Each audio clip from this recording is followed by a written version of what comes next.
Hello everyone.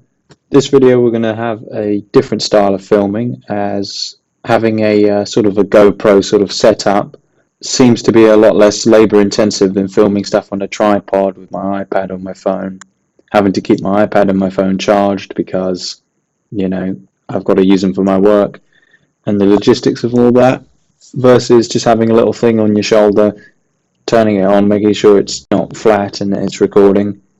It seems to be the way. The only limitation with this is just the amount that the SD card will hold, and there's a little bit of difficulty in importing it into my iPad because I have to put the SD card into a Windows computer, then upload the files to OneDrive, and then download the files from OneDrive into my iPad to get the footage in there. But it is what it is. It'd be a lot easier if Apple just made it with an SD card slot in it, so you could just put an SD card in and actually work, but I'm sure that would ruin the lovely lines of it. So we're going to try this out. Let us know what you think, if it's better, worse, or whatever, and we'll go from there. We're still going to have filmed stuff, don't get me wrong. Like a lot of my sort of jobs where I've got more time, I will film because I want to film, because I want to have a higher quality product. But at the same time,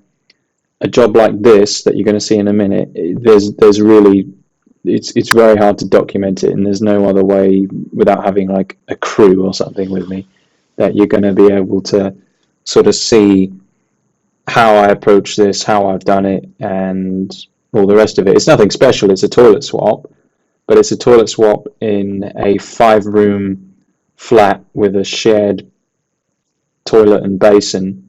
So that's the only one in the building they can use. And in addition to that, the flat downstairs that's owned by somebody else, when I switch off the water to the building, it switches off their water because it all used to be one house. So this had to be done sharpish and before everyone got back from work and all this, etc. So I didn't really have time for tripods and this and that. I filmed some stuff on my phone, but apart from that, I didn't get a tripod in or anything like that, because you're going to see in a minute the access was difficult, and I had to kind of choose what I brought up the stairs with me. So, like I say, let us know what you think, and I'll see you at the job. So here we are. We're going to be swapping over a toilet in this building, and it's one with an integrated basin in the top of the cistern lid. You'll see it in a minute, for washing your hands. Now the client decided this is what he wanted all on his very own. However, if I'd been to look at the job, I would have probably come to the same conclusion as him at any rate, because as you're going to see, the room's quite small, and if one of the tenants is in the bathroom and the other one uses the toilet, they have no way of washing their hands, which is obviously a problem. So we're going to get in here. The only other note right now is that the access to this job is a little bit precarious. You've got those horrible slippy steps, and if you're one of these guys that works in trainers all the time, that's fine, but you've got to watch yourself on steps like that. I would recommend, do what you want, but I would recommend getting a good pair of boots. Don't get the slip-on ones, because if you take a tumble on that stairway, you're going to twist your ankle. Believe me, I've done it. I used to have those dealer boots, and they look cool. You slip them on, you slip them off. The customer's carpet's clean, you're happy. And, you go along and you don't think about it, but they don't have any ankle support. So if you're going to be messing about on wet, soggy stairs like this and doing this sort of work where you need to move quickly, you've got to get something with grip, and so that you don't fall over. And then if you're going to fall over, have something with ankle support so that you fall over and injure some other part of your body. Basically, that's the takeaway. So we've got the tool bag in there. You've seen the room.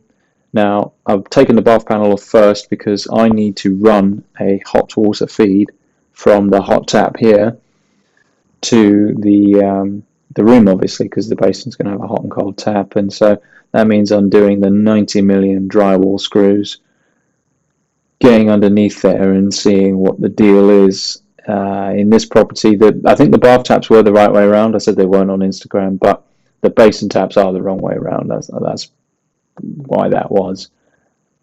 But I mean, this bath panel, it does piss me off when people install them like this. I don't know why they need this many screws, but that's why I carry an impact driver with me, because I'm so used to it at this point. It's like, yeah, we're not going to mess about with the Phillips. You know, we're gonna have a powered machine just take all of these off. I'm not going, having this in a bag in the van and going back downstairs. The way that I try and structure my tools is that I have it set up so that I have as fewer trips back and forth as possible. And yeah, it means that my tool bag weighs around 20 kilos because it's got everything in there. But once it's in the job, it is in the job. And obviously there's drawbacks to that, but like carrying it up that flight of stairs just now, it's not something I'd recommend for your good health. But on the whole, I think it does make you a bit faster. It's counterintuitive because it's slower to bring in, especially for my feeble body to carry it around. But once it's in, you're not, oh, where's this, where's that? So that's why we do it like that. So I've had a little look underneath the bath, and I'm now going to mull over how I'm going to bring the pipe through, because you'll see in a sec where the end of the bath is at the back of the room, that's not level with the back of the toilet. The toilet finishes about sort of halfway round, so I'm sort of thinking of the geometry of getting a big SDS drill in and trying to go through the wall in the correct place and how I'm going to work that out and all that. And while I'm thinking about that, I'm doing something mundane like unscrewing this panel, because I need to get to the combination cylinder to isolate the hot anyway, and I try and do that as much as possible. I'll have something for my hands to do, so to speak, and something for my head to do, and that's, again, a time saving, because you're not stopping and thinking. There's always something you can be doing. You say, right, I'm going to do that, and then while you're doing that, it's not something that requires all of your attention, is it? So you can chew on it in your head. And I certainly get plenty of time, because the gate valve for this, I don't want to shut off, so I have to do the classic turn it on, turn it off, turn it on, turn it off, and keep going until the running tap sort of slooshes out all the grit inside and enables the valve to seal promptly.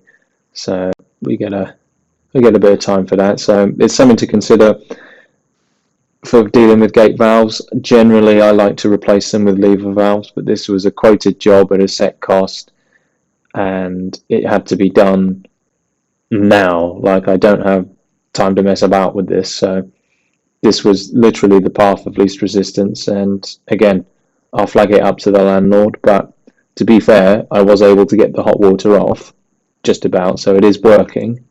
So it technically doesn't need replacing, but I know when I go back there, if I do anything else, it will be seized and it will need replacing. But what I'll actually do is I'll put that in the customer's notes for that property, and then all of the properties that I return to, I can go over the completed jobs list in OneNote, and I can see, oh yeah, this valve that I had to deal with last time, that needs replacing this time round, or I need to advise them about that.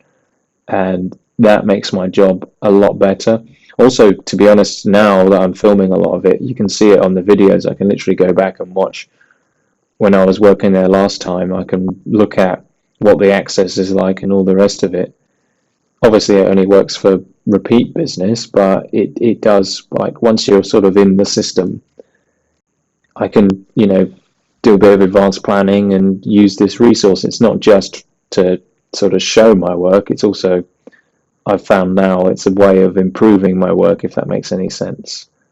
A little bit far-fetched, I know, but I think there is something to that. If you can, in 6 months' time, go back to the same place and know that gate valve needs replacing and have a lever valve in the van ready, it's just a better way of doing stuff, I think. But anyway, enough of staring at this. We've got to go rip that loo out. So this is where we are, and obviously this toilet has been added at some point to the room, because you can make all the jokes you want about builders, but I generally think that nobody's going to put a toilet where a window's got to be. So there's that. And Well, there's not really a lot else to say about it, really. It's got to come out.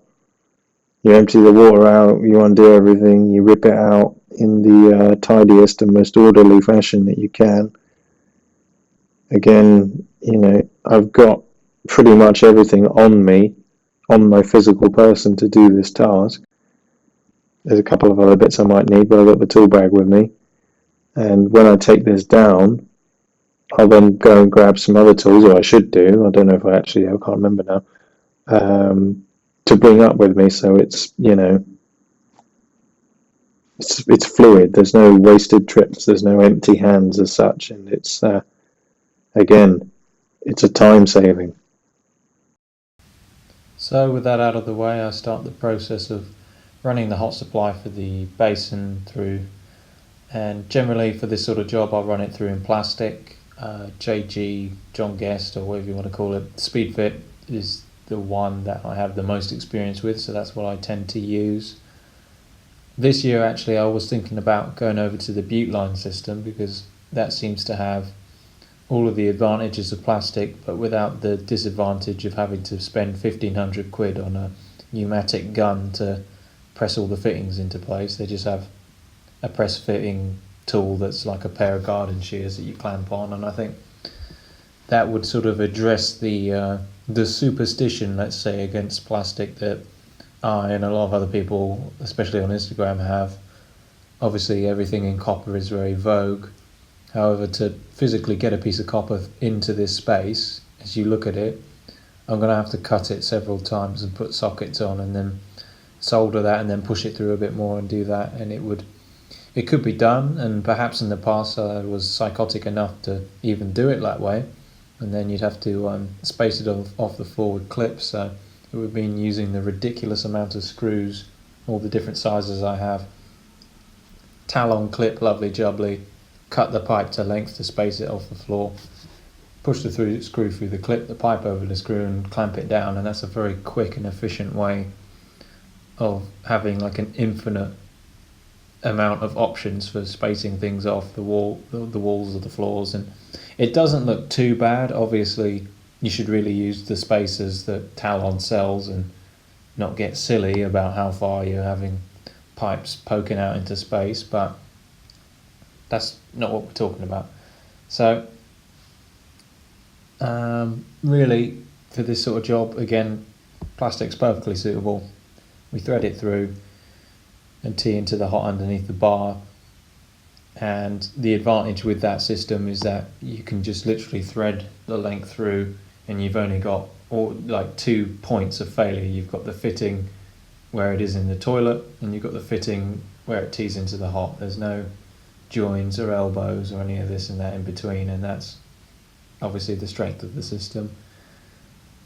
And yeah, there's not really a lot else to say about that. I'm just sort of looking at the hole I've made, checking it's in the right place, checking I've not drilled through the bath. I'm sure it's happened to somebody. Touch wood, I haven't done that yet, but I know it will happen to me one day. I cannot, by law of averages, go my entire career without putting my foot through a ceiling, not drilling through a bath or something like that. I have drilled through one pipe in 820 days almost. I've only drilled through one pipe, so that's good. Of working for myself, that is. I'm not including the doing my time bit. Well, saying that, I don't know. I don't think I drilled through a pipe. I've probably got selective memory in my favour, but in 820 days, I know I haven't, because otherwise I'd have had to put it right myself, and that I would have remembered that. So another thing with the rubbish from this job, I said to the client, look, I can dispose of it for you, but it's going to cost, whatever it costs me to dispose of it. And so he said, I'll take it down the tip myself. And that's generally how I sort of operate with people. If they want to get rid of it themselves, they can. If they want me to get rid of it, of course I'll offer that service, but there is a cost involved with my time to cart it away and all the charges for weighing it in. It's like Mirror Universe scrapyard sometimes, where they weigh all the bags up and they're like, oh yeah, this is how much it is to get rid of it. And it's like, for God's sake. And it never seems to be as much as what the scrapyard gives you for the copper. To the council, like building waste is like worth more than, actual scrap copper kilo for kilo, it seems. But that's another rant I won't get into. I'll have to pull out the soapbox and stand my ground. So I think we'll cut to a little intermission where I actually film something. This is our sink on the top here. So there are a few sort of design points on this toilet that I feel need talking about. However, right now we're just going to talk about the soil connection because you guys are going to watch this and I imagine I'll get a few comments about it. So this soil pipe, it ain't iron, it ain't tar, right? It's asbestos cement, right? So you look at that and you think, oh, I'll just cut that socket off, because I'm trying to put that pan connector in there. It's not reaching, so the obvious thing is just to cut that expanded, flange off and just shove the thing straight in there. But the logic of quitting smoking, doing exercise, eating healthily, and generally taking care of my well-being kind of falls apart if I'm gonna get a wood saw and just hack through that and breathe in all that shite. So I ain't gonna do that, and I end up earlier I had to reach my hand in there because I used a flexi pan con, but it ended up being I think it was like an inch too long. Like the pan wouldn't go back to the wall, or the toilet I should say wouldn't go back to the wall. It was about an inch away, and it wouldn't go anymore. So I had to reach in there and rip that out. And if you have gloves and all that, it's not the end of the world. And these gloves are pretty good. They cover up everything.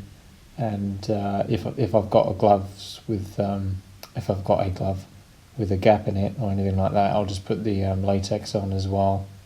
Sometimes I'll put the latex on anyway if it's really grubby, but this isn't. And then I've got my big wipes with me. But getting back to what I'm saying, there is no point in hacking this about. If I'm going to go and hack all this about, I could do it. It would be a viable solution. It would probably be a bit faster than what I'm doing, but again, there's no point in doing that if I'm gonna, doing any of the other things I'm doing if I'm going to be, messing about with asbestos pipe. Now, what I end up doing is I end up using the old extension piece that was in there, because when I went to the suppliers to ask for another one, they didn't have one in stock. So I think I end up using the offset connector, the other one that I'm not using currently there, and I use that piece with it, stick it in there, and then I cut it down so it's flush with the end of that collar, so that I've basically continued the 4-inch pipe out the same as if I would if I cut it off and just used a longer fixed pan connector anyway. It just means that you've got another joint and another point of failure. But that versus getting potentially very low risk of getting mesothelioma, I think I'll have the joint and just deal with it if it comes up. So that's what's going on there. That's what I'm doing. That's why I did it. Agree, disagree, talk about it. If you're 50 years old and you've already been exposed to asbestos, the logic of avoiding it now is meaningless. There's no reason to. However, for me at 24, I don't think I've been exposed to it, although there have been a few questionable instances earlier on in my life where I was assured it wasn't, but not convinced. But there you go. Going on, we test the loo because I really don't want to move this thing ever again. It's bonded down to the floor with CT1 because of the aforementioned lack of fixing holes in it, so there's not a lot else we can do, but it's bonded down quite well. I made sure to put a good bead on the bottom and tested it so I would know that it doesn't have to move again. And now, as you can see, we're switching the water off. So like I said, it's an older property, and as such, it's got one of these old stopcocks inside. Obviously you need a key for doing this. It'd be a good investment to get one, because otherwise you're going to look a bit silly if you go out to an emergency and you can't turn one off. But apart from that, that's it really. Turn the water off, and at this point I'm going to move as quick as possible. I had already made the pipe up ready. The piece that I was going to install is already ready made in with the valve on and everything, so all I had to do was cut the copper in that boxing, slip the Speedfit fittings on, and then come out here and fumble around with this for, a little while. I'm just joking, it just takes me a few seconds. I just have to use that because I didn't have a screwdriver on me. Good way to break a key though, don't do that. And then switch it back on again, and then obviously sprint my backside up as fast as I can to just check everything's okay. Obviously I could have opened it a little bit. Now note what I did there. I opened it fully and then I turned it back about a turn and a half. That's so that the thing doesn't seize up. Too often you have it where you go to turn it off and you're heaving and hoeing all over the place because somebody's left it in the fully open position, and then it's just seized in that position. Whereas at least with if you close it just a little bit, not a lot, you've got a chance of it, staying somewhat unseized. And then, of course, there's nothing else to do but make up the basin. The basin arrangement on this is a little bit weird. It's got a funny waist on it, but apart from that, like the tap is a normal tap. It's just got extremely long flexies. And obviously the other hole is for the toilet flush, the actual push button. So, I suppose I could have put it either way around, but I put the tap at the back and the toilet flush at the front because that had the smaller hole. So if I'd have put the toilet flush on the other hole, it wouldn't have fitted. But if you wanted to, I suppose you could try and make that happen because it was a loose fit in the front. But look at how long these flexi hoses are here. Now I had a little bit of a hard time getting this all in because there's not that much length on the cord for the flush there, so you have to sort of feed everything in. You have to make sure that the flexis don't kink, and I had the hot one kink because I thought, oh bloody hell, there's a problem with the hot water, there's an airlock and all the rest of it, and start messing about only to find that the basin, the actual flexi feeding it, is kinked up. So connected everything up in there. It's a little bit tricky to see, so that's why I haven't filmed it. And then that's it really. Once it's on, you can just switch the water on. That's the only other thing left to do. Actually, no, we haven't connected the hot water in the other room yet, but basically that's all there is to do on this. So again, it's just fiddly, and you have to just sort of take your time with it. The hot feed has like a fitting in the bottom of the cistern, and you screw your hot flexi onto that. So make sure you don't get them crossed over, by the way. That's a fun thing to do. And then the cold feed has a 1/2 inch fitting on the it looks like a fluid master valve, but it's actually not, and you're supposed to wind it onto the bottom of that, and the piece that it's on is the piece that stays in the toilet. If you've ever seen the Pro 45B valve, I have a review of it on my Instagram. You should go watch it if you want to have a little bit of help with your insomnia.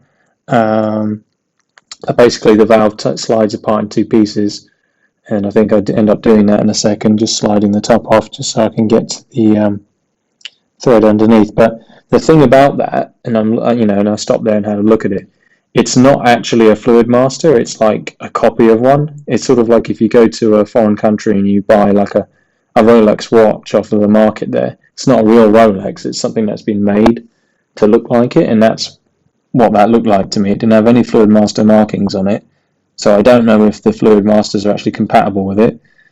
And yeah, and then after that it's just the pig's ear trying to get in underneath here and connect everything up. What I should have done with this, and I didn't do it, was that I didn't connect the flexis onto the bottom of the toilet before I connected the soil, and obviously you need two of them, 2 1/2 inch ones, and that would have saved me a lot of time trying to tighten them up around the back of that because there's not much room.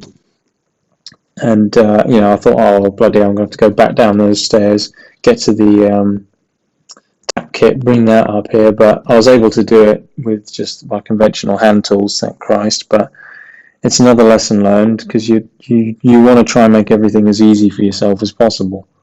So there's that. There's it all in and done. Obviously the cold water's back on. I just got to do the hot, but I leave the tap isolated at the boiler fix. Obviously there's a toilet seat, that's a given. I'm not gonna. There's nothing technical to say about installing a toilet seat. But here we are now doing the hot underneath the bath there. I kept the cold water to the monoblock tap on top of the toilet shut, because you can get water that feeds back through. It's not so much on a new tap, unless it's a really, really bad one, but a lot of the time, especially on an older tap, or more commonly on a shower mixer valve, you'll turn one lot of water off, you'll turn the hot water off, say, but you'll have pressure coming through the valve, the tap itself, from the cold water, and then it'll come back out the hot water pipe, and you can get caught out like that. And I didn't really want to get soggy while I'm on on my side here underneath this bath trying to work. So something to keep in mind. And yeah, you can see just in there's a top hat and thing on that tap. We replaced that as well. I didn't really tape that because I kind of had to get on, and it's not an interesting procedure. I just undid the tap, took the pipe work off the valve there, and just undid the tap and put it on, and just used my Monument claw spanner for it. It was perfectly capable, and I don't think I'd have got in there with the ratchet, to be honest. I should have probably done it in one go doing this, but I did it while the mains cold water was off, because then it's all done in one hit, and that tap is actually fed from the mains rather than a tank. So I wanted to get all the stuff to do with the cold water done, so again I could get the cold water back on. Nobody's can't drink water or whatever, because there are a few people in this building that, like, obviously nobody likes to do without, but like some of these people really can't do without. There was a chap in there who was waiting for his oxygen delivery and all the rest of it. So it's one of those situations where you've got to be a little bit mindful of who lives there. And then really that's it. I turn the water on, do your normal procedure for switching on the water supplies, checking everything's all right, and that's it. But it's a bit of a tricky one. It's a good toilet. It's a good concept. However, I don't think. Obviously, it solves the problem here, because these people haven't got a basin. They haven't got a room for their basin in that room there. So, from just an engineering standpoint, this solves the problem right away. And it would have been a little bit more labour and time to fit a separate basin. And also you've got the problem then of trying to supply the pipe work through from underneath the bath, like you saw. So doing it this way, I probably would have done it that way again. Like I said at the beginning, the client actually chose this and came up with the solution themselves, but I said that I agreed with it, and having now done the job, I would agree with it. However, I would try and find a different branded toilet, because this one, I'm not sure what it is actually. I want to say Eastbrook, but don't quote me on that. I don't think it is one, because it didn't have any markings on the box or anything like that. It just looks similar to a lot of Eastbrook toilets that I fit. And the pan itself is like a comfort height pan, so it is proper big, and the way it's made onto the toilet cistern as one piece, it presents us with a lot of significant problems in actually being able to service the thing. And going down the line, I think I might have some problems trying to change out parts on it. Obviously, I can take out the pieces and change them over, but I'm stuck. There's no way to dismantle this toilet and replace it with your own components, so I have to use what's in there. So I'm naturally going to be limited by what I can get hold of. So I said to him that you better hope get some spares for this, or write down the number for this, catalog number or whatever, because we're going to have an interesting time trying to service it. But it is what it is. I made the client aware of it, and we did the best job we could. I cut the carpet the best I could back round the toilet for what it was worth, and that's it really. So thank you very much for watching. I think I'll leave it here. I don't think there's that much more I can say about this. I think I've properly talked this install to death. Might call that, actually, that's a good name for the video, talking it to death. So yeah, not a lot else I can say, but if you want a installation carried out similar to this, or we do, obviously we do other work as well. We do bathrooms, whole entire bathrooms, and swaps, or we do modifications to rooms, or sort of partial refurbs, where we just come in and cheer things up, and then we do rental work like this.